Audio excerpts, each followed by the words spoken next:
এই স্বরাষ্ট্র উপদেষ্টার দিয়ে কাজ হবে না, এই স্বরাষ্ট্র উপদেষ্টা পরিবর্তন করতে হবে। এবং একই সাথে এই দুর্বল অনভিজ্ঞ এই উপদেষ্টা পরিষদ সংস্কার এবং নতুন বাংলাদেশ বিনির্মাণের কাঙ্ক্ষিত লক্ষ্যে পৌঁছানো যাবে না। লক্ষ্য করছি যে গত এই 5ই আগস্টের পর এখন পর্যন্ত আওয়ামী লীগের 32,000 তো দূরের কথা 3200 নেতা কর্মীকে ওইভাবে গ্রেপ্তার করা হয় নাই। নেতৃত্ব দানকারী বিভিন্ন ছাত্র নেতা জননেতা তাদের উপরে হামলা হচ্ছে। এখনো সোশ্যাল মিডিয়ায় প্রতিনিয়ত আমাদেরকেও হুমকি দিচ্ছে। এই আওয়ামী লীগ শুধুমাত্র এই দেশের অভ্যন্তরীণ কোনো রাজনৈতিক সংগঠন নয়, এটি সীমান্তের ওপার থেকেও একটি ষড়যন্ত্রকারী সংগঠন হিসেবে কাজ করছে।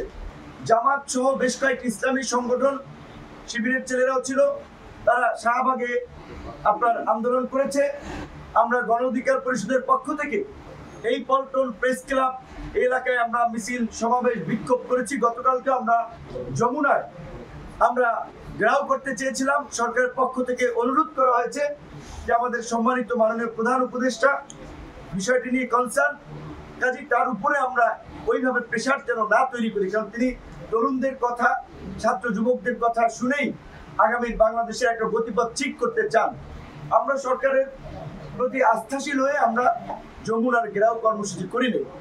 আমাদের রক্ত ঘাম জেল জুলুমের বিনিময়ে এই সরকার গঠিত হয়েছে, কাজে এই সরকারের বিরুদ্ধে আবার কেন আমাদের ঘেরাও করে দাবি আদায় করা হবে?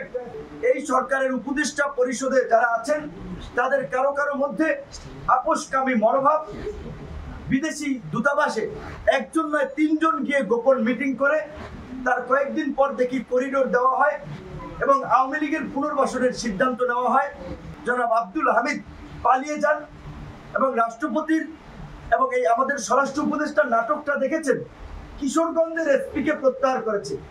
আচ্ছা, রাষ্ট্রপতি থাকে ঢাকায়, উনি ঢাকা থেকে পালিয়ে গেলেন, সেটার জন্য দায়ী হতে পারে ইমিগ্রেশনের কর্মকর্তারা, সেটার জন্য দায়ী হতে পারে এসবির কর্মকর্তারা, সেটার জন্য দায়ী হতে পারে পুলিশের ঊর্ধ্বতন কর্মকর্তারা। কিশোরগঞ্জের এই এসপি কি করবে? ব্যক্তি ডক্টর ইউনূসের কারণে এই উপদেষ্টাদের অনেকের বিরুদ্ধে এখন পর্যন্ত আমরা ওইভাবে আন্দোলন করি নাই। নাহলে এই উপদেষ্টারা এতদিন যেই সমস্ত পাগলামি করেছেন, যেই সমস্ত ভাবসাব দেখাচ্ছেন, এই উপদেষ্টারা সচিবালয়ে ঢুকতে পারতো না যদি আমরা রাস্তায় নামতাম।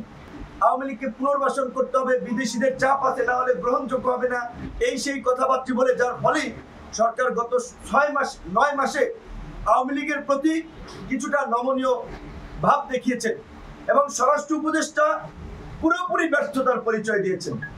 এই স্বরাষ্ট্র উপদেষ্টার দিয়ে কাজ হবে না, এই স্বরাষ্ট্র উপদেষ্টা পরিবর্তন করতে হবে। এবং একই সাথে এই দুর্বল অনভিজ্ঞ এই উপদেষ্টা পরিষদ সংস্কার এবং নতুন বাংলাদেশ বিনির্মাণের কাঙ্ক্ষিত লক্ষ্যে পৌঁছানো যাবে না। আমরা বারবার বলছিলাম এটি একটি জাতীয় সংকট, এই জাতীয় সংকট থেকে দেশকে উত্তরণের জন্য জাতীয় সরকার দরকার। বিচার নিষ্পত্তি না হওয়া পর্যন্ত তাদের কার্যক্রমে নিষেধাজ্ঞা দিয়েছে।